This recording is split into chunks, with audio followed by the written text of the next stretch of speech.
Donc, cours 5, suite et fin. Cours 5. Tu peux me mettre la salle C'est bon? Vous m'entendez là? Ok, j'ai envoyé le vidéo, le caméscope. Tu peux basculer sur le caméscope. Sur grand F, SB2E bien sûr. Pourquoi? SB2E et SF. On les entend plus. Si, mais vous les avez entendus juste à travers le mur. Et pourquoi? C'est leur webcam qui merdo? Par rapport à F. Bon, faut crier quoi. F. Hier, on a écrit. Ah oui, attends. Tout le monde est d'accord. Des relations. Bon. SF et PF. Comme hier, écoutez-moi, comme hier, on ne vous entend pas. Et si vous voulez intervenir, vous levez la main. D'accord? Est-ce que vous voyez le tableau correctement? Tir PF égale.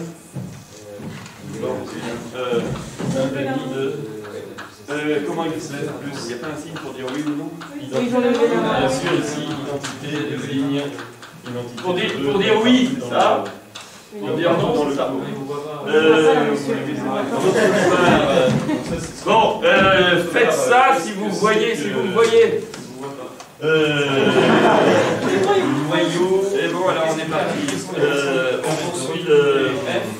Une fois qu'on connaît le cours, ce que j'aimerais faire, le cours sur les projections F et c'est-à-dire qu'est-ce que c'est que F pour la projection, qu'est-ce que c'est que F pour la symétrie, qu'est-ce que c'est que F pour la orthogonale. Pour la projection, vous savez que F c'est l'image. D'accord? Et l'orthogonale de F c'est le noyau. Et pour la symétrie, c'est quoi? Le petit schéma qui est là doit vous éclairer. Ça c'est X, tac tac tac tac tac. Ça c'est PF de X, tac tac tac tac tac. Et ça c'est S de X. Alors vous savez que le F, je pense que vous l'avez vu, c'est l'ensemble des invariants.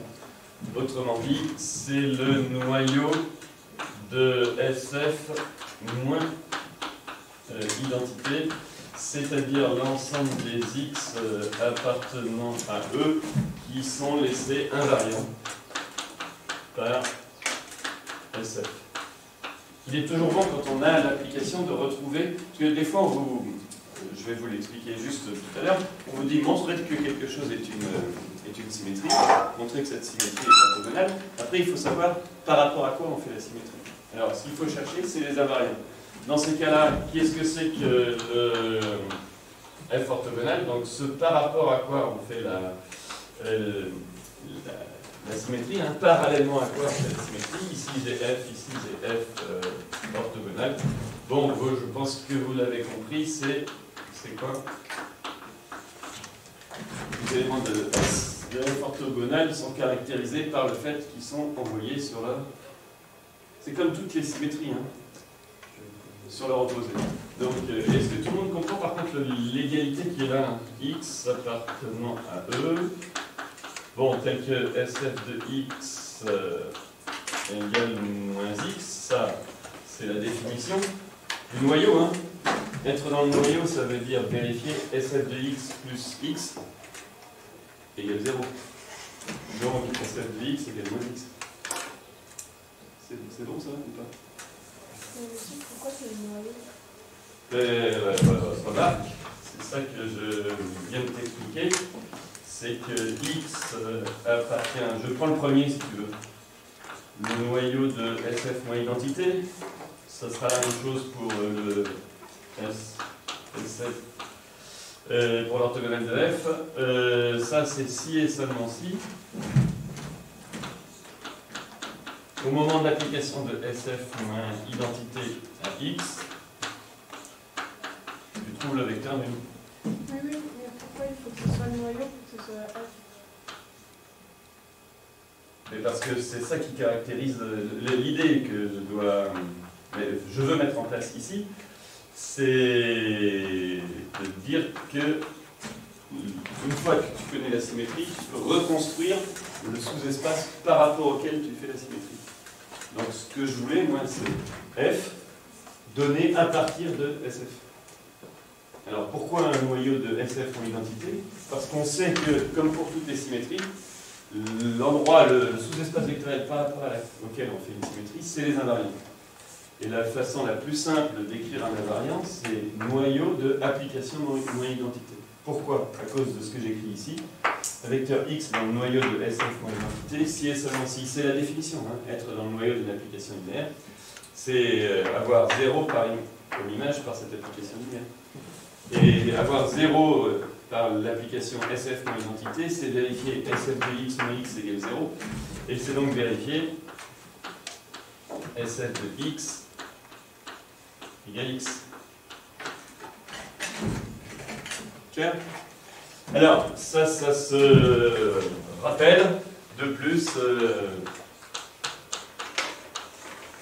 comme toute symétrie, si vous voulez, SF rond SF, c'est quoi?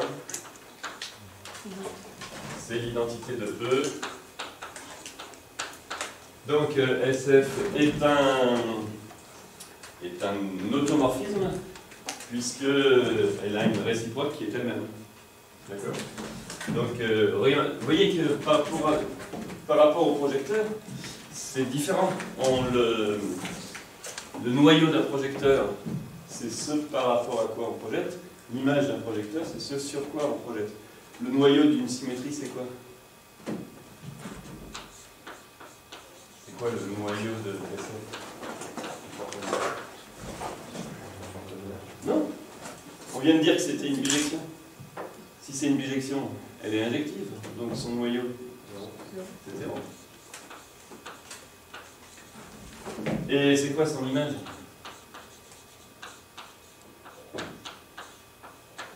Si c'est une bijection, c'est une surjection, donc son image, c'est E tout entier. Ça vous va? D'accord? Alors, des petits compléments pour finir vraiment ce cours. C'est des exercices que je vous demande de chercher. D'une part à l'aide du poly, d'autre part tout seul.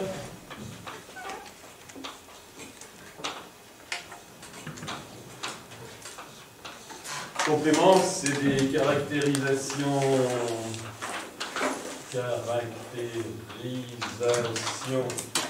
des projections et symétries orthogonales parmi donc, des projections respectivement symétries orthogonales parmi les projections. Donc les projections orthogonales parmi les projections. Et puis slash des symétries orthogonales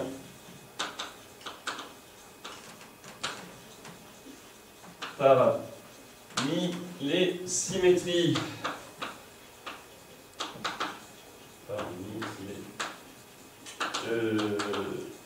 Symétrie. Alors, exercice 1 ou proposition 1. Donc, soit P une projection de E. Comment on reconnaît une projection de E, au fait? E rond E, c'est égal à P. P rond P, c'est égal à P. Exact. Donc c'est une application linéaire. Et P rond P égale P. Alors, maintenant, quand est-ce que P est une projection orthogonale? Qu'est-ce qui fait qu'une projection devient une projection orthogonale? Qu'est-ce qui fait qu'une projection devient une projection orthogonale? Si l'espace par rapport auquel et parallèlement auquel on projette sont orthogonaux. C'est ça qui fait qu'une projection devient orthogonale. D'accord? Donc ça, c'est-à-dire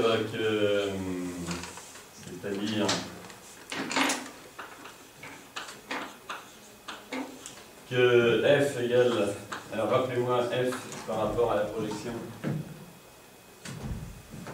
L'endroit sur lequel on projette, c'est quoi? L'image. Image. Image de P et l'orthogone. Et G, on va l'appeler G. G, c'est quoi? Noyau. Par rapport, c'est le noyau. Sont orthogonaux.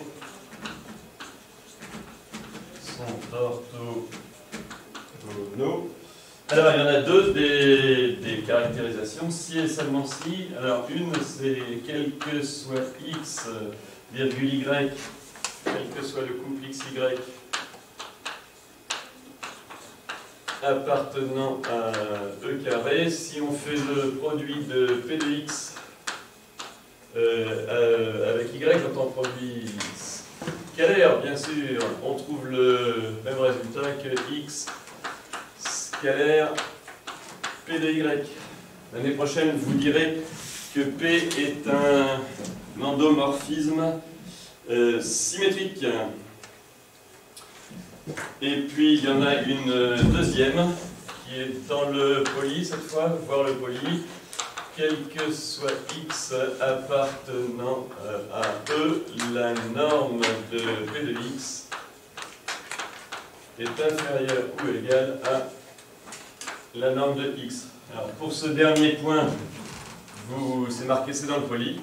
Donc, vous étudiez l'exercice, on le corrigera ensemble.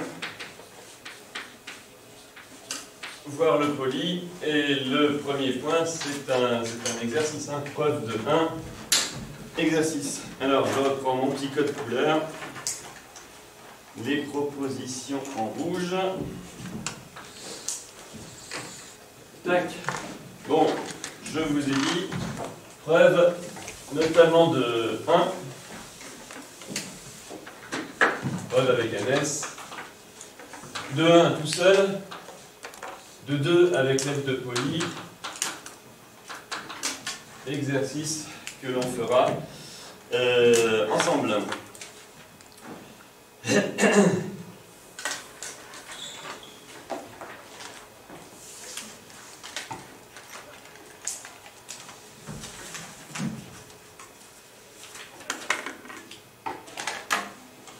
Alors, proposition 2.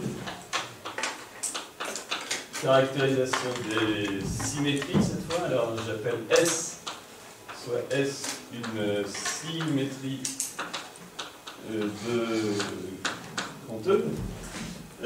Ça, vous la reconnaissez comment? C'est une application linéaire. Et S rend S égale identité. J'écris pas identité de E, mais vous avez compris, c'est toujours identité de E. Bon, là, l'idée de la proposition, c'est la même chose, c'est-à-dire, qu'est-ce qui fait qu'une projection devient une projection orthogonale? Je dis S est en fait une projection orthogonale, c'est-à-dire, qu'est-ce qui fait que la projection devient orthogonale? En symétrie. J'ai dit symétrie, j'ai dit projection? Pardon, vous avez marqué projection. Symétrie. Ah oui, oulala, d'accord, merci. Et symétrie. J'ai un peu de mal à me concentrer parce que je me dis à tout moment, le courant va couper. Je sais pas où. Bon alors, quand est-ce qu'une symétrie est orthogonale? Si les deux ensembles dont on vient de parler à l'instant sont orthogonaux, c'est-à-dire si et seulement si f égale quoi? F égale, alors, j'écris noyau ou j'écris invariant? J'écris noyau parce que ça va être plus rapide, mais maintenant tu as compris que c'est la même chose. Noyau de quoi? De S moins id. Et G, ce parallèlement à quoi on fait la projection, c'est-à-dire quoi? Le noyau de S plus identité sont sont des SEV qui sont orthogonaux l'un l'autre, hein. Ils sont supplémentaires orthogonaux. Ils sont orthogonaux. Donc ça c'est... Alors, si et seulement si, et c'est ça qui est la caractérisation, S conserve la norme, c'est-à-dire quel que soit X appartenant à E, norme de S de X égale norme de X. Là aussi, il y a une aide dans le poly, voir le poly. Donc vous pouvez vous en servir pour faire la preuve que je vous demande de faire en exercice et qui se rajoutera au TD qu'on fera sur le sujet. Vous voyez que la preuve, c'est une preuve d'équivalence. Hein. C'est donc si et seulement si. Il faut travailler. Voilà ce que je voulais ajouter au cours 5. Cette petite séquence tournée comme au temps du confinement peut vous paraître surprenante. Il faut vous expliquer que pendant la séance consacrée au cours sur le produit scalaire et les espaces vectoriels du jour, il y a eu une coupure de courant dans la salle, que nous avons dû changer de salle pour aller dans un amphithéâtre, et que les premières minutes de notre cours dans cet amphithéâtre n'ont pas été enregistrées par le caméscope. Donc, je le fais maintenant, et j'intercalerai cette séquence dans le montage de la vidéo du cours du jour, hein. Produit scalaire et espace vectoriel, cours 6. Alors, la coupure a eu lieu exactement quand je finissais le point numéro 5 qui concernait les projecteurs orthogonaux et les symétries orthogonales. On a donc commencé le cours en amphithéâtre par le point numéro 6, endomorphismes orthogonaux. Grand E est ici un R espace vectoriel de dimension n. N est supérieur ou égal à 2. Alors, R espace vectoriel, dimension finie et en plus muni d'un produit scalaire. Vous savez que ça signifie que c'est un espace euclidien de dimension n.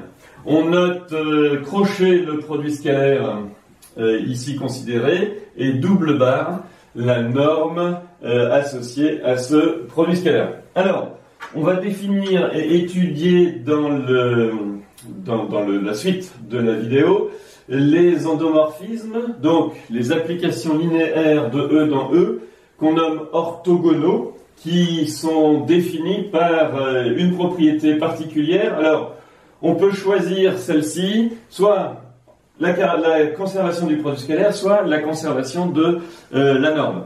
Le polycopier fait le choix de la conservation de la norme comme définition et du produit scalaire comme caractérisation. Nous avons fait le contraire. Je donne donc la définition suivante. Définition, soit f appartenant à L de E. F est donc un endomorphisme de E. On dit que f est un endomorphisme orthogonal de grand E si et seulement si, quel que soit le couple x, y appartenant à E carré, le produit scalaire de leurs images par f, autrement dit f de x scalaire f de y, et le produit scalaire de x avec y. C'est ça que j'entends par conserver le produit scalaire. Alors, on précise ça tout de suite de l'autre côté du tableau, et on donne, après la définition, la caractérisation. J'ai réécrit ici ce que nous venons de dire. Un endomorphisme orthogonal de E est un endomorphisme qui conserve le produit scalaire de E. J'ai mis 2E entre parenthèses parce qu'on ne le précisera plus dans la suite. L'espace vectoriel E dans lequel on travaille ne souffre pas d'ambiguïté. Conserver le produit scalaire au sens où le produit scalaire de deux vecteurs est le même que celui de leurs images. X scalaire Y égale f de x scalaire f de y. Une remarque, tout d'abord, il en existe des endomorphismes de ce type. Le plus évident, c'est l'identité. L'identité est évidemment un endomorphisme orthogonal, puisque identité de x scalaire identité de y, c'est x scalaire y, par définition d'identité. On verra aussi un peu plus loin dans la vidéo que toute symétrie orthogonale est un endomorphisme orthogonal. Alors, il faut faire attention dans ce chapitre, il y a beaucoup de choses qui s'appellent orthogonales ou orthogonaux.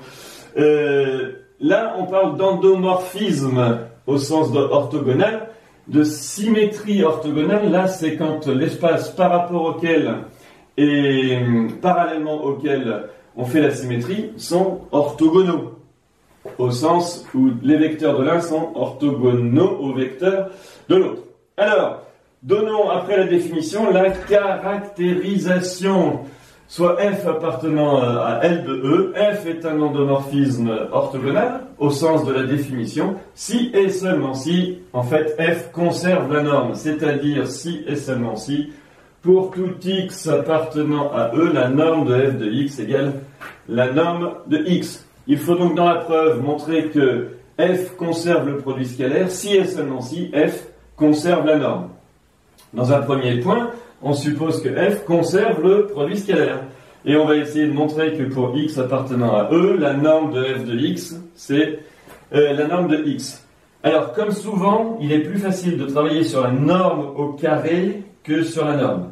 La norme au carré de f de x, par définition de la norme, c'est le produit scalaire de f de x par f de x. Mais qu'est-ce que je viens de supposer à l'instant? Que f conserve le produit scalaire. J'ai donc droit d'écrire l'égalité ici, x scalaire x.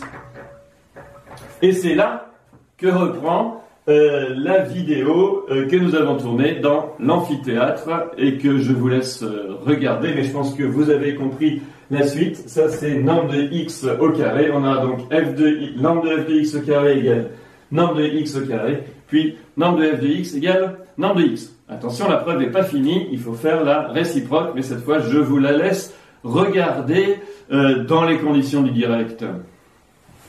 Ça, c'est quoi? C'est la norme de x au carré. Or, bon, les deux réels qui sont là sont positifs, donc la norme de f de x, c'est la norme de x. Et puis ça, évidemment, c'est valable pour tout x. Valable pour tout x. Donc, on a bien conserve la norme. Deuxièmement, on suppose que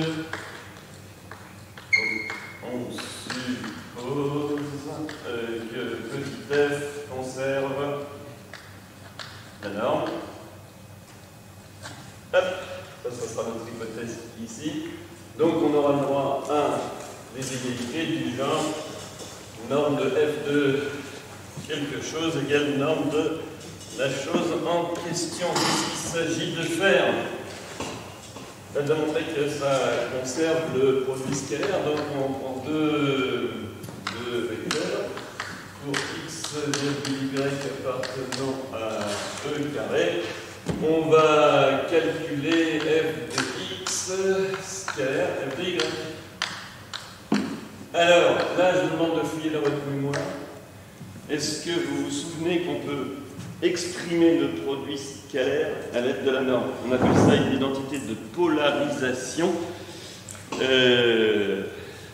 Est-ce que... Alors... il y en a plusieurs. On peut écrire par exemple, on va écrire avec f de x plus f de y. Donnez-moi avec une identité de polarisation où il y a f de x plus f de y, le tout au carré. On enlève f de x au carré. On enlève f de y au carré et on divise par 2. Ça c'est puisque notre application est linéaire, f de x plus f de y, c'est f de, ouvrez la parenthèse, x plus y moins norme de f de x au carré moins. Alors il y en a d'autres, hein, des identités de polarisation. Moi j'aime bien celle avec un quart. Et là, mais ça aurait dû, on aurait dû appliquer 2 fois la linéarité. Or là, avec mon hypothèse que j'ai soulignée, là j'ai le droit de dire que c'est 1 demi de, ouvrez la parenthèse, x plus y au carré, conservation de la norme, ici x au carré, ici norme de y au carré. Oui, mais ça c'est quoi? Identité de polarisation dans l'autre sens, ça c'est x scalaire y. Et ceci est valable pour tout groupe xy appartenant à E carré. Donc on a notre conclusion. F conserve le produit scalaire. Un corollaire, un endomorphisme,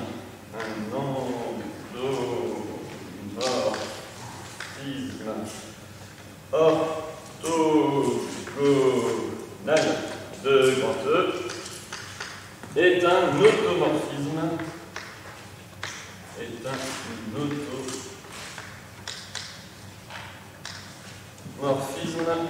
de grand E. Ça veut dire quoi? Qu'est-ce que je dois prouver pour montrer qu'un endomorphisme est un automorphisme, qu'il est bijectif? Or, comme c'est une application linéaire, qu'est-ce qu'il me suffit de démontrer? Puisque nous sommes en dimension finie et que c'est déjà un endomorphisme. Preuve, soit F appartenant à L de E, F conservant donc au choix le produit scalaire,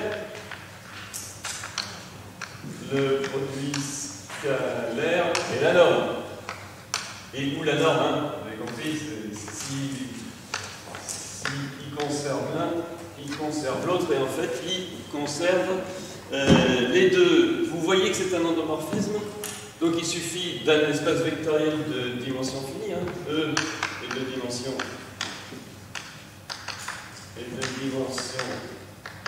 finie, donc il suffit au choix de montrer que quoi? Que petit f est soit surjectif, soit injectif. Bon, est-ce qu'on fait 99%? Non, c'est l'injectivité. D'accord? Alors, pourquoi?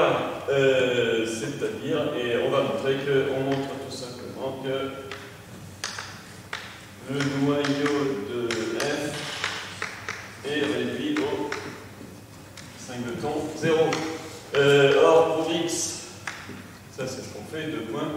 Pour X, flèche appartenant à E, si f de X égale 0, alors norme de f de X égale quoi?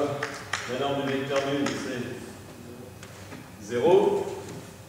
Donc, d'après mon hypothèse, qui conserve produit scalaire, et donc norme,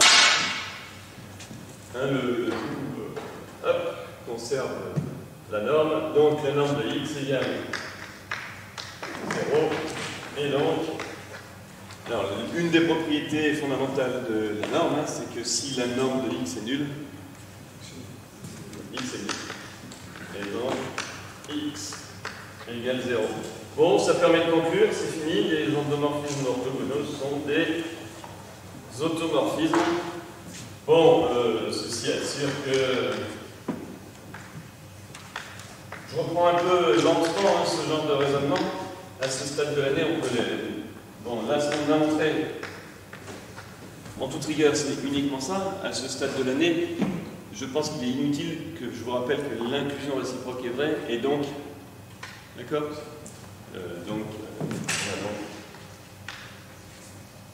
Noyau de F. Là, c'est presque trop rédigé, vous voyez, par dans une copie de fin d'année, f de x égale 0 flèche implique x égale 0 flèche, ensemble de dimensions finies, vous pouvez y aller, hein.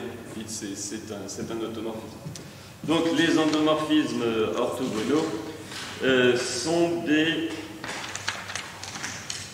automorphismes. Point numéro 7.2, c'est ça?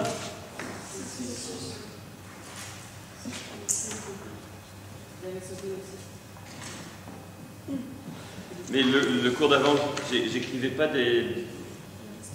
Ah, c'était des 5. Donc ça, c'est 6.2, c'est ça? 6.2, image d'une BON.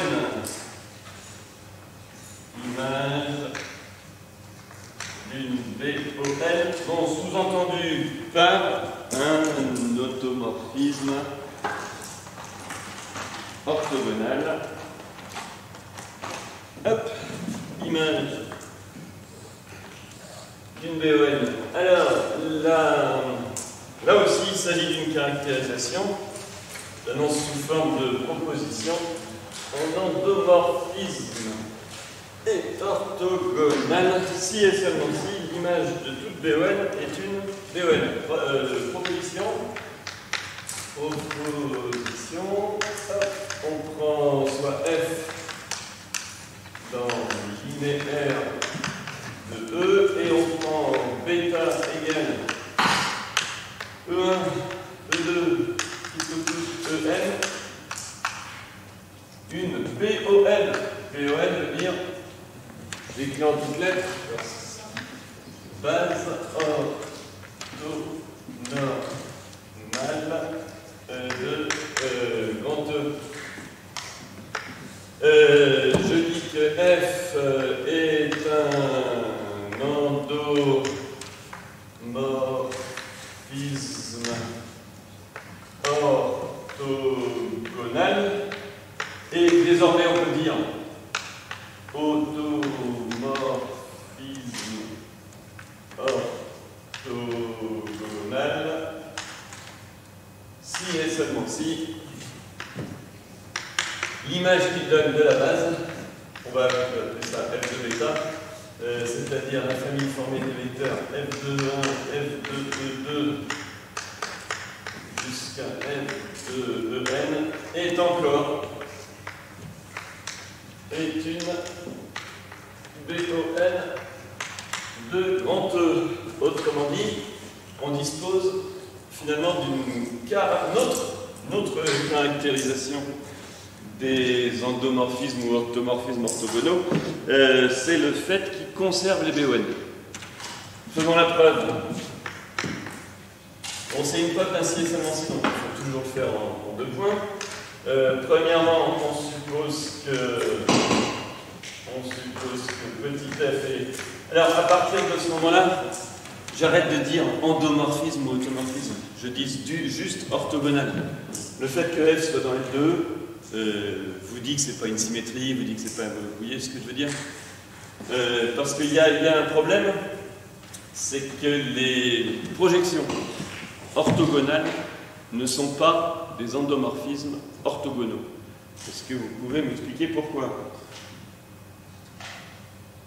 Pourquoi les projections orthogonales ne sont pas des endomorphismes orthogonaux? Parce que la norme est inférieure ou égale. Oui, et surtout elle peut être inférieure stricte. Et en plus, il y a quelque chose qu'on vient de montrer qui n'est pas vérifié par les projections orthogonales, c'est la bijectivité. Dès que vous projetez sur autre chose que tout E, c'est pas bijectif, puisque le noyau, c'est le sous-espace vectoriel par rapport auquel vous projetez. Et ça peut être gros, ça peut être une ordre vectorielle, un plan.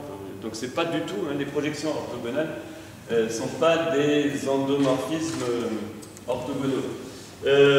Alors, allez, j'écris quand même. Alors, un endomorphisme orthogonal. Tout de suite après, on va mettre en place une notation qui nous permettra d'éviter d'écrire cette phrase. Bon, ben ça c'est tout bête. Qu'est-ce qu'il s'agit de calculer? Il s'agit de montrer que ça, c'est une BON. Et qu'est-ce qu'on fait pour montrer que quelque chose est une BON? On prend deux de ces vecteurs distincts. Donc IJ appartenant à un n de sous K au carré avec I différent de J, on fait le scalaire de deux des vecteurs de ma famille, c'est-à-dire f de I avec f de J. Oui, mais ça c'est quoi? Puisque j'ai supposé que f est un endomorphisme orthogonal, il conserve le produit scalaire, ça c'est EI scalaire J. Et parce que bêta est une BOM, ça c'est delta IJ. Je vous rappelle que ça veut dire 1 si I égale J et 0 si I est différent de J. Tout le monde a compris que les deux égalités viennent des deux hypothèses. Cette égalité vient du fait que F est orthogonal et cette égalité vient du fait que bêta est orthogonal. Donc, on en déduit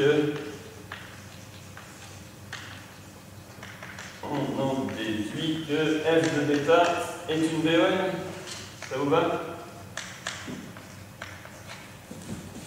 Elle a le bon nombre de vecteurs, hein. On est dans un espace de dimension n. Ils sont 2 à 2 orthogonaux, et quand ils sont deux à 2 distincts orthogonaux, et quand c'est le même, le produit scalaire de, par exemple, f de EI avec EI, c'est 1. Donc ça veut dire que la norme de f de EI, c'est 1. D'accord? Alors voilà pour le 1. 2, qu'est-ce qu'il faut faire? On suppose que l'image d'une BON est une... on suppose que l'image de bêta par f est une BOM. 2, on suppose que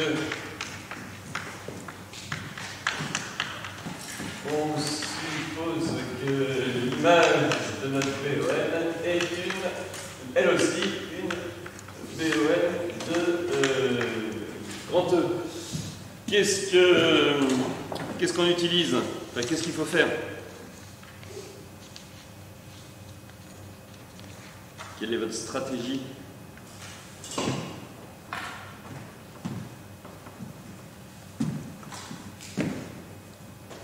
On doit montrer que F est un endomorphisme orthogonal.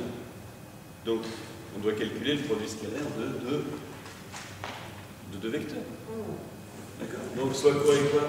Et montrer qu'il est invariant par application de petit f. Donc, ici, on prend quoi? Soit deux vecteurs x, y appartenant à le carré. Et qu'est-ce qu'on veut montrer? F de x scalaire f de y égale f de x scalaire y. Alors,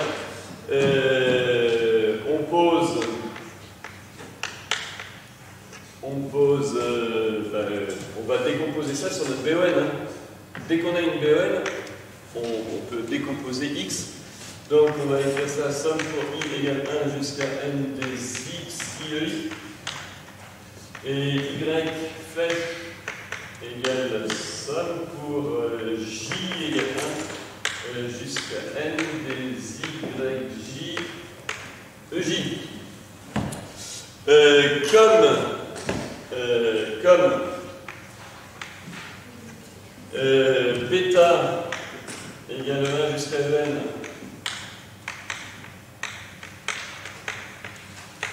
est une base orthonormale. Parce que ça, en fait, cette décomposition, je peux le faire et de façon unique sur toute base. Là, je le fais sur une base, et en plus, c'est une base orthogonale de E. Qu'est-ce que je peux écrire pour la valeur de produit scalaire de x avec y? C'est la somme pour i égale 1 jusqu'à n des xi, yi. Une petite remarque, c'est égal à transposer de grand X fois grand Y, ou qu'est-ce que c'est que grand X? La matrice des coordonnées de X dans la base bêta, et grand Y, qu'est-ce que c'est? La matrice des coordonnées de petit y dans la base bêta. Donc là, le produit scalaire de x avec y, on le connaît. Non, ce qu'on aimerait, c'est que cela soit le même que f de x avec f de y. Eh bien, d'abord, qu'est-ce que c'est que f de x? Mais f de x, c'est la somme pour i égale 1 jusqu'à n. Ça, c'est la linéarité de f qui nous le donne. F de ei et y, c'est la somme, alors après l'application de petit f, linéarité de petit f nous donne f de petit y. C'est la somme pour j égale 1 jusqu'à n des yj f de ej. Donc, et cette fois, regardez, ça va encore marcher. Cette fois, c'est comme qui est une BON. F de bêta égale f de 1 jusqu'à f de en est une BON. Ça marche aussi, ce qu'on a fait avant. Jusqu'à f de en est une BON. Ce que l'on vient de faire fonctionne, c'est-à-dire que si je calcule le produit scalaire de f de x scalaire f de y, je retrouve quoi? Somme pour i égale 1 jusqu'à n et xi, yi. Et ça, c'est bon. Et ça, ça finit l'affaire. Compris ou pas? Alors, une remarque, c'est que la base à retenir, si vous voulez, la base de départ, elle est quelconque. C'est une base orthonormale quelconque. Donc, à retenir, f appartient à L de E est un endomorphisme orthogonal, si et seulement si petit f transforme une BON de E en une BON de E. En une autre, mais en une autre, une BON de E. Mais ici, la une, je l'ai prise quelconque, donc en fait, c'est si et seulement si f transforme toute BON, une BON prise dans la place de grand E en une BON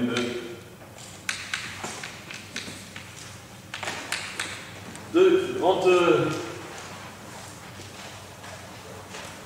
Donc, la propriété qu'on vient de montrer là, ça s'appelle la caractérisation de l'orthogonalité, sous-entendu d'un endomorphisme, par la conservation des BON. Ça va? Donc, si je résume, un endomorphisme orthogonal, c'est quelque chose qui conserve. Là, en fait, il voit juste le tableau et il m'entend, c'est ça? Bon. Alors, c'est quelque chose qui conserve soit le produit scalaire, soit la norme, soit les bases orthonormales. Alors, je vous l'ai dit, on va mettre en place une notation intéressante, c'est la notation grand O 2. Alors, c'est 7 points combien? C'est 6 points combien, du coup? 6.3. Le groupe orthogonal. Le groupe orthogonal, notation, grand O. Alors, souvent, on met une majuscule. Si vous ne voulez pas mettre de majuscule cursive, vous le pouvez et vous mettez une majuscule d'imprimerie. Théorème.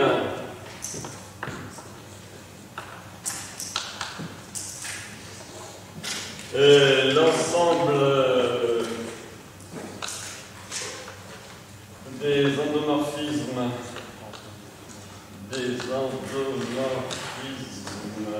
orthogonaux de petit e forme un groupe, puisqu'il y a le mot groupe dans le titre, il faut que ça forme un groupe, mais à chaque fois qu'on annonce forme un groupe, il faut dire pourquoi.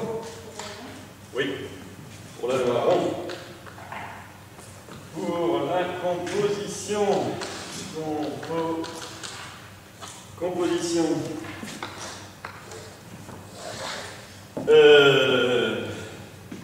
Par avance.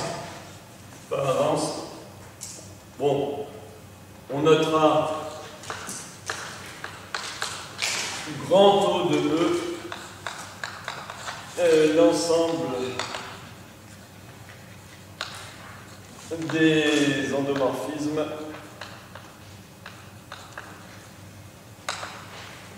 orthogonaux de E. Alors, il s'agit de montrer que grand O muni de la loi ronde est un groupe. Alors ça, j'ai vu dans vos copies, notamment du DL, sur les matrices de transvection, qu'il y en a qui réinventent la notion de groupe, qui sont en train de nous dire que la loi doit être associative, posséder un neutre. On fait quasiment jamais comme ça. Quelle est l'idée ici? Un sous-groupe de quelque chose qu'on sait déjà être un groupe. Alors, GL2, oui. On a preuve.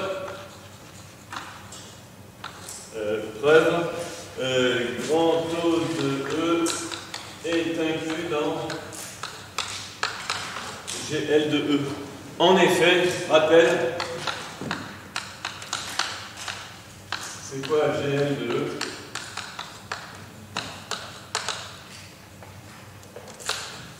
Et l'ensemble des endomorphismes de grand E, c'est-à-dire justement des endomorphismes qui sont bijectifs. Et de plus, on sait que ce truc-là, le groupe, ça s'appelle le groupe binaire, muni de la loi ronde, est un groupe. Donc ça, on le sait depuis longtemps. La composée de deux applications linéaires bijectives est une application linéaire bijective. Donc rond est une loi de composition à l'intérieur. Elle possède un neutre qui est l'identité, donc qui est bien sûr une bijection. Et tout élément de GL2 possède un symétrique pour rond qui est sa réciproque. Donc il suffit de montrer que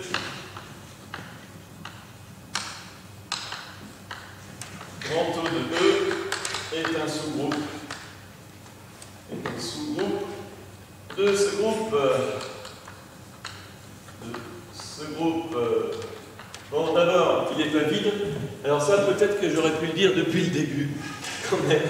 Grand O de E n'est pas vide. Évidemment, l'identité de E est dans grand O de E. L'identité conserve, la norme, elle conserve tout, le produit scalaire, les bases orthonormales. D'après ce qu'on a vu ce matin, c'est-à-dire à la toute fin du cours numéro 5, comme caractérisation des symétries orthogonales parmi les symétries quelconques. De toute façon, c'est assez clair, regardez. Vous faites une symétrie orthogonale par rapport à un plan fictif parallèle au bureau. Est-ce que vous voyez que l'image de mon bras droit, c'est mon bras gauche? Ils ont la même longueur. Donc une symétrie orthogonale, ça conserve la norme. Donc dans grand O de E, il y a aussi toutes les symétries orthogonales. Donc non seulement c'est pas vide, mais ça contient identité plus toutes les symétries orthogonales. Vous pouvez l'écrire en remarque, il y a aussi toutes les symétries orthogonales. Bon, qu'est-ce qu'on fait maintenant? Soit F1 et F2 dans grand O de E, qu'est-ce qu'il suffit d'écrire? Ben que F1 rond F2 est encore dans grand O de E. Alors là, on choisit ce que vous voulez, conservation de la norme, conservation du produit scalaire. On peut peut-être prendre le produit scalaire puisque c'est comme ça qu'on a introduit. Alors pour X et Y appartenant à E carré, on va calculer F1 rond, F2 rond F1, comme vous voulez, F2 rond F1 appliqué à X, scalaire F2 rond un Y. Ça, bien sûr, c'est F2 de F1 de X. F2 de F1 de X. Scalaire F2 de F1 de Y. Oui, mais ça, c'est quoi? Et pourquoi j'ai droit à cette égalité?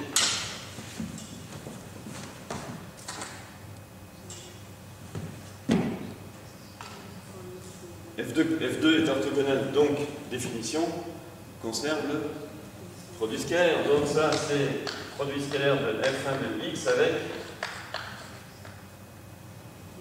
F1 de Y. Et d'où vient mon égalité? Ça vient du fait que F2 est dans entre E et égale le point, hop, égal entouré plutôt, entouré en jaune. Et bah, X scalaire Y. Et pourquoi? Parce que F1 appartient à rond de E. Qu'est-ce qu'il reste à faire? Donc c'est pas vide, c'est stable par rond. Qu'est-ce qu'il reste à faire? Autrement dit, à quelles conditions une partie d'un groupe est-il un sous-groupe? Pas vide, stable par la loi et stable par la symétrisation. Ici, la symétrisation, c'est quoi? C'est quoi le symétrique pour rond d'un automorphisme? Non, ça ne s'appelle pas l'inverse. Ça s'appelle la réciproque. Ça, vous avez tendance à dire l'inverse parce que vous le notez F indice moins 1. Mais ça s'appelle la réciproque. Donc, soit grand F appartenant à... soit grand F appartenant à grand de E. Comment montrer que... On sait que F-1 existe, hein? Pourquoi F-1 existe? Car petit f appartient à GL2, bien sûr. Et bien là encore, prenons le produit scalaire comme caractérisation pour x, y appartenant à E carré. Calculons f-1 de x scalaire f-1 de y. Et espérons trouver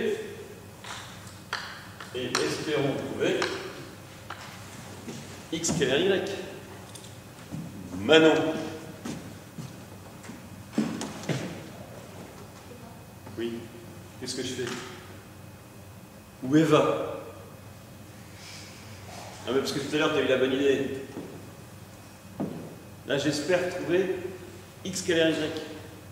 Qu'est-ce que je fais? J'applique f? Oui, pourquoi? Parce que f conserve le produit scalaire. Ça, ce f-1 de x, là, c'est un élément 2, c'est un vecteur. Ça, c'est un vecteur. Donc on peut leur appliquer f à tous les deux. Donc ici, je mets égal entouré, et j'applique f à chacun des vecteurs. f-1 de x, scalaire f de, voilà, parenthèse, f-1 de y. Et pourquoi j'ai le droit de faire ça? Parce que f appartient à grand O de E. Oui, mais ça, c'est quoi? f de f-1 de x, c'est f rond f-1, et par définition, ça, c'est x. Et ça, c'est y. Bon, bah, ça y est. Donc, f-1 appartient à O de E. Ah, est-ce que vous avez conclu le point précédent, conclusion du point précédent, en écrivant f2 rond f1 appartient à O de E? Vous ne l'avez pas écrit? Attention, je vous l'ai dit, mais je vous l'avais dit. conclusion du point précédent. Je l'ai dit, mais je ne l'ai pas écrit. Si F1 appartient à O de E, virgule F2 appartient à O de E, F2 rond F1, je crois, on l'avait calculé ensemble, F2 rond F1 appartient à O de E. Bon, allez, c'est fini. À retenir donc l'ensemble O de E à retenir. Grand O de E, virgule rond, est un groupe. Grand O de E, virgule rond, est un groupe. Alors on appelle ça le groupe orthogonal.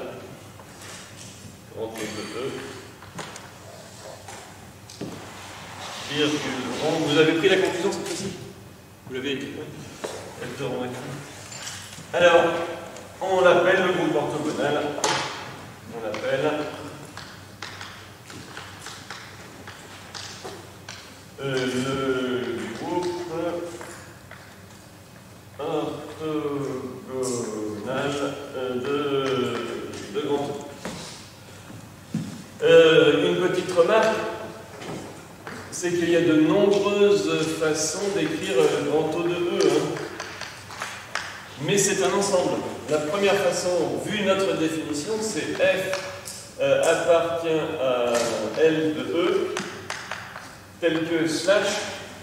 Alors, la définition qu'on a prise, c'est quel que soit x, y appartenant à E carré, le produit scalaire de f de x avec f de y, c'est le même que celui de x avec y. Mais vous pouvez aussi, d'après ce qu'on a vu comme caractérisation immédiatement après la définition, dire que grand O de E, c'est toujours un ensemble qui contient des endomorphismes, mais qui peuvent être caractérisés uniquement par la conservation de la norme, c'est-à-dire quel que soit x appartenant à E, norme de f de x égale norme de x. Cette dernière caractérisation, on dit parfois, assez souvent, que grand O de E est le groupe des isométries.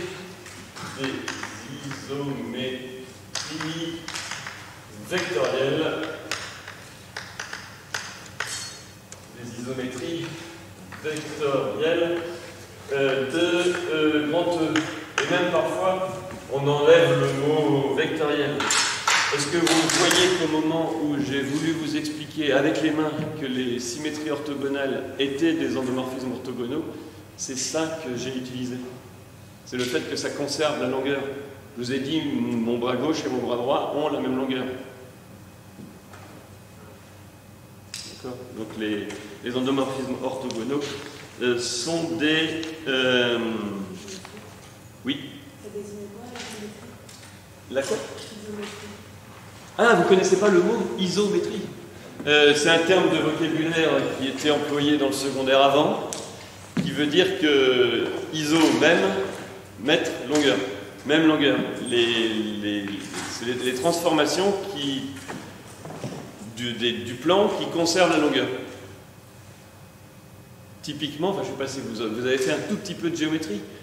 Est-ce que vous voyez que les rotations conservent la longueur? D'accord? Par contre, est-ce que vous voyez qu'une projection, orthogonale ou pas d'ailleurs, ne conserve pas les longueurs? Si je projette mon bras droit, ça fait ça. Et ma main n'a pas la même longueur que mon bras. Donc une projection orthogonale n'est pas une isométrie vectorielle. Ah d'accord, c'est le mot lui-même qui vous posait. C'est le mot lui-même, d'accord. Alors, grand combien maintenant? Grand 7. Alors, encore des trucs qui vont être orthogonales. C'est les matrices. Il y a des matrices qui vont être orthogonales. Alors, allez, on a le temps? Oui.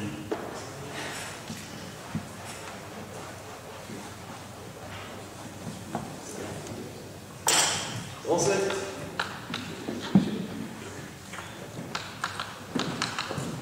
Matrice orthogonale.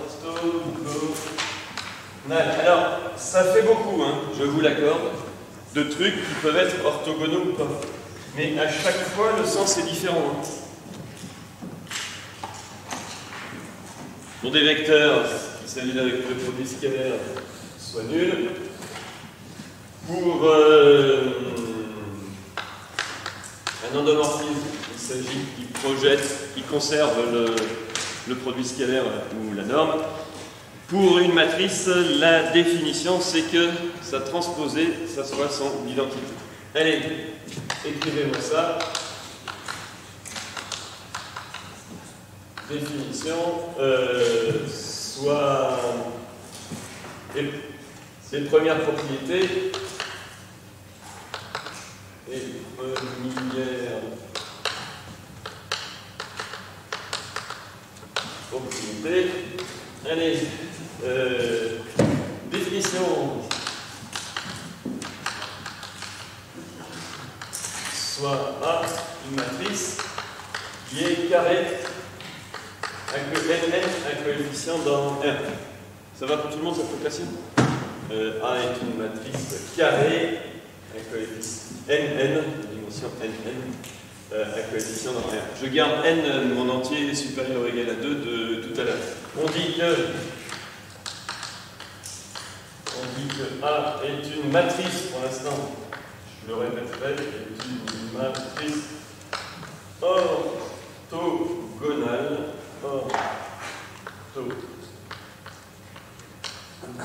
Orthogonale. Si et seulement si A multiplié par sa transposée de A, CIN et sa retransposée de A fois 1. Évidemment, là et là, il y a des produits matriciels. Hein.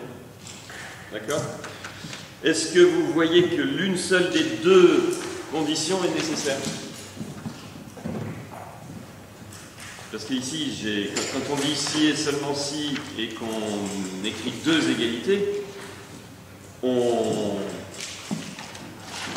peut penser, si vous voulez, qu'il faut absolument que les deux soient vérifiés. En fait, vous savez que, rappel important,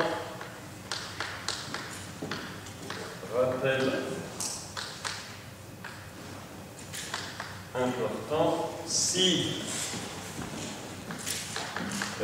A fois transposé de A égale IN, qu'est-ce que je peux dire de A? Oui. A est inversible. Et qu'est-ce que c'est que ça transforme son inverse? Et là, on dit l'inverse. C'est transposé de A. Donc, ça marche dans l'autre sens. Transposé de A fois A égale IN. Autrement dit, pour A appartenant à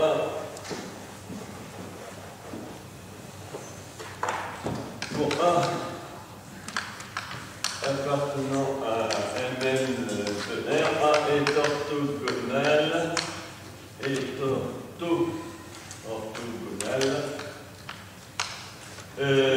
Au choix, donc si et seulement si transposé de A fois égale IN, si et seulement si A fois transposé de A égale IN, si et seulement si A est inversible avec A est inversible et son inverse c'est sa transposition.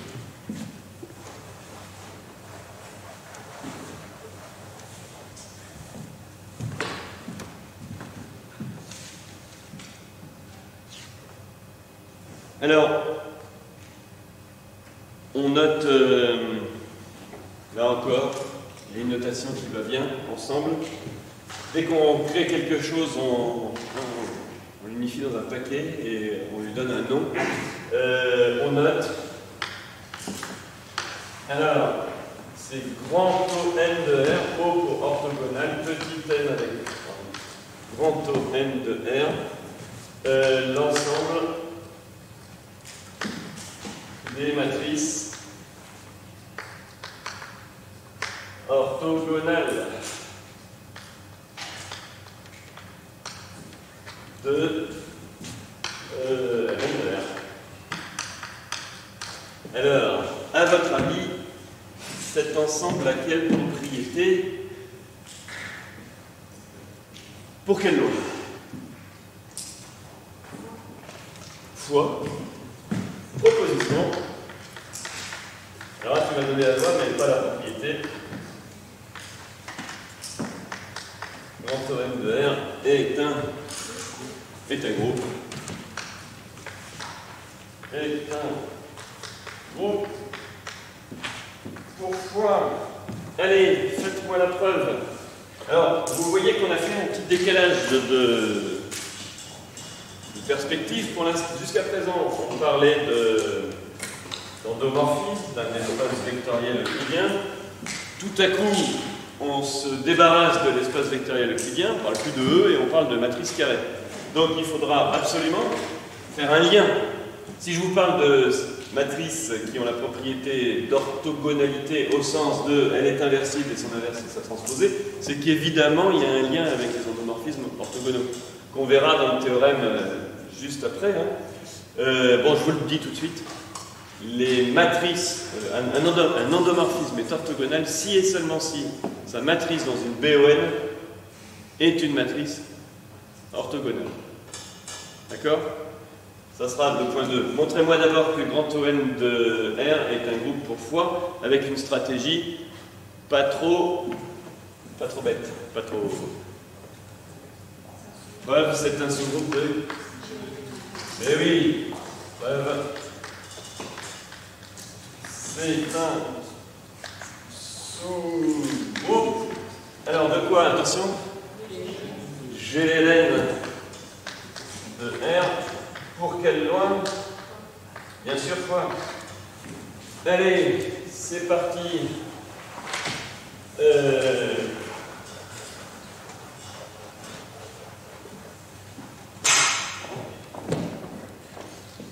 O n de R n'est pas vide. Pourquoi? Car IN appartient à O n de R. C'est quoi transposer de IN fois IN? C'est IN fois IN. Et IN fois IN, c'est IN. Soit 1 et A2 dans O n de R. Qu'est-ce qu'on écrit? Transposer de 1 à 2 multiplié par 1 à 2. Alors, je vous écoute. C'est quoi la transposée d'un produit? C'est quoi la question précisément? C'est qu'est-ce que vous transposez de 1 fois 2? Un peu plus fort. Oui, transposer de 1 à 2 multiplié par transposer de 1 à l'autre. Je garde A1, A2. Mais le produit matriciel étant associatif, je peux mettre la parenthèse où? Ici. Et ça fait combien? Transposer de A2 fois IN fois A2. Le IN étant le neutre de la multiplication matricielle, ça fait transposer de A2 fois A2. Et ça fait combien? Ça fait IN. Et mes hypothèses ici et là, c'est parce que respectivement A1 et A2 sont dans O n de R. Donc vous avez transposé de A1 fois A1 égale IN et transposé de A2 fois A2 égale IN. Troisième point, soit A appartenant à O N de R. Qu'est-ce qu'il faut montrer?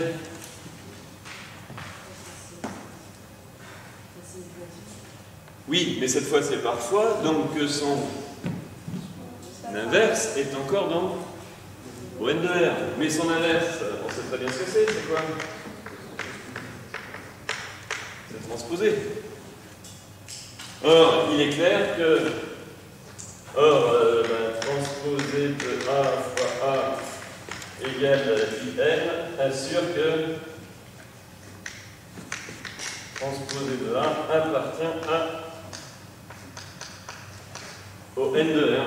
Donc, 1 moins 1 appartient au N de R. Fin de la preuve. Une remarque d'ailleurs. A appartient au N de R si et seulement si ça transposé. Vous voyez que l'écriture est très symétrique. A transposé de A égale identité ou transposé de A fois identité. Si et seulement si transposé de A appartient au N de R.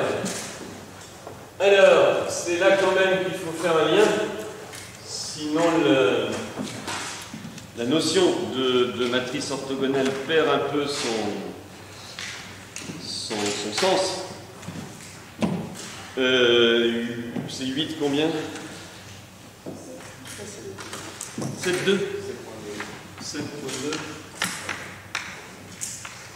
Bon, on va quand même écrire d'abord le fait que on caractérise les matrices orthogonales en utilisant soit leur ligne, soit leur colonne. Caractérisation par... Mais du coup, j'essaye de me dépêcher pour mettre le lien entre les deux. C'est pas grave, hein. Si ça sonne et qu'on n'aura pas le lien entre les matrices orthogonales et les endomorphismes orthogonales, c'est pas grave, ça sera pas très grave. Caractérisation par les lignes et les colonnes. Par les lignes et les colonnes. Alors, ça c'est quand même très pratique parce que souvent, et je pense que vous l'avez remarqué, les produits matriciels c'est long. Si on ne dispose pas de calculatrice, calculer le produit de deux matrices, bon 3, 3 ça va, 4, 4 on commence à ramer, 5, 5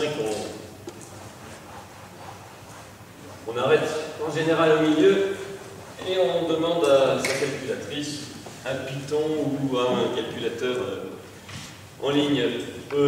Proposition, donc soit A appartenant à Mn de grand R. Je note C1, C2 jusqu'à Cn les colonnes de ma matrice. Les colonnes de grand A. Et on note L1, L2 jusqu'à Ln les lignes de grand A. Est-ce que vous vous souvenez des notations que j'utilisais comme ça là? C1, C2, Cn et A et N, L1, L2, Ln. Ça vous va? Une petite remarque, où sont les CJ?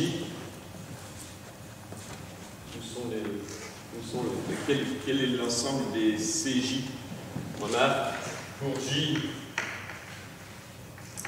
appartenant à un N, à quoi appartient CJ? Si A est une matrice carrée NN, sa JM colonne, c'est une matrice N1, exactement. N1 de R. Et on identifie ça à CJ appartient à R exposant N. Ça vous va? Et d'autre part, pour I appartenant à un N, pour I appartenant à un N, qu'est-ce que vous pouvez nous dire de LI? M1N de R. Alors, vous comprenez que ça, c'est une fameuse identification. Hein. On dit que les matrices N1 sont des N-uplets et que les matrices 1N aussi sont des N-uplets. C'est juste une histoire d'écriture, quoi. Pour une, c'est même moins qu'une histoire d'écriture, il suffit d'enlever les parenthèses. Pour une matrice ligne, si vous mettez des parenthèses dans une matrice ligne, ça fait évidemment un N-uplet. D'accord? Donc, on peut quand même dire que c'est Rn. Ma proposition est la suivante. A est orthogonale. A est une matrice orthogonale. Ça, c'est A appartient à ONR avec une notation. A appartient à ON de R. Si et seulement si. Alors, commençons par les colonnes. C1, C2 jusqu'à Cn est une base orthonormale de Rn au sens pour le produit scalaire muni du produit scalaire usuel. Muni du produit scalaire usuel. Et la suite, c'est la même chose pour les lignes, c'est-à-dire que si et seulement si, N1, N2 jusqu'à Ln est une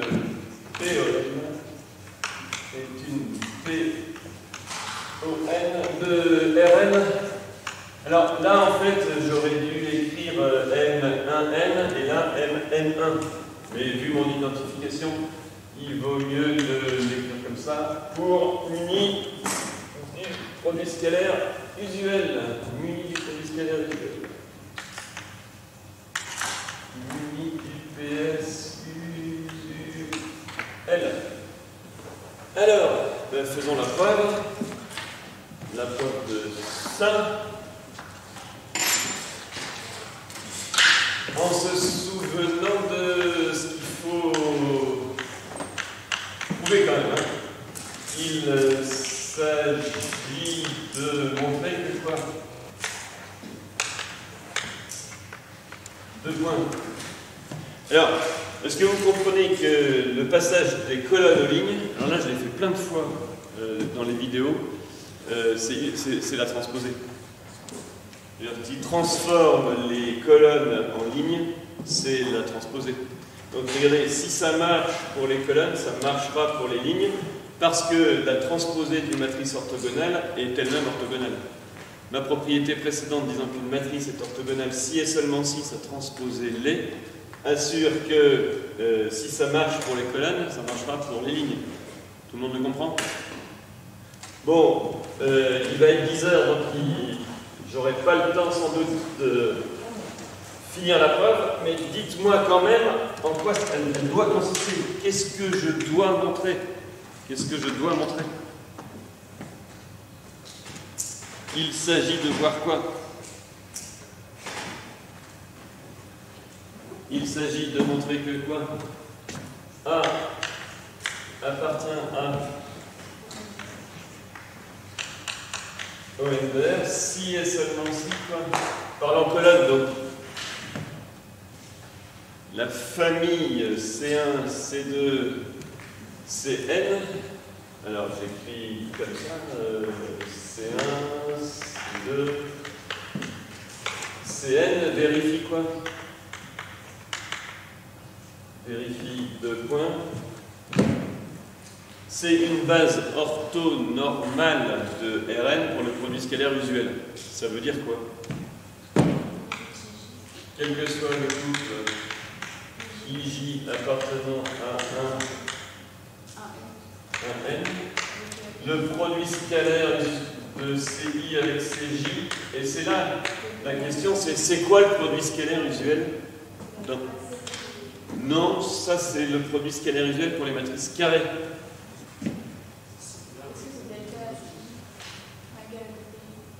Non, mais quand vous avez un vecteur x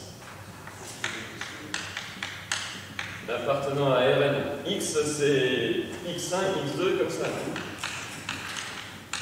x1, x2 jusqu'à xn. Vous avez un autre vecteur y, c'est y1, y2. C'est la transposée de x Jusqu'à y. Quel est le plus simple produit scalaire?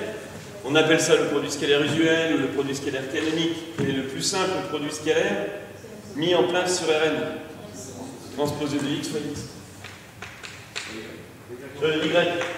D'accord? Et d'ailleurs, norme de x au carré, c'est la norme qui va avec. Norme de x au carré, c'est transposé de x fois x. Donc nous, on doit montrer que la famille des colonnes d'une matrice orthogonale vérifie pour tout IJ appartenant à N, CI scalaire CJ égale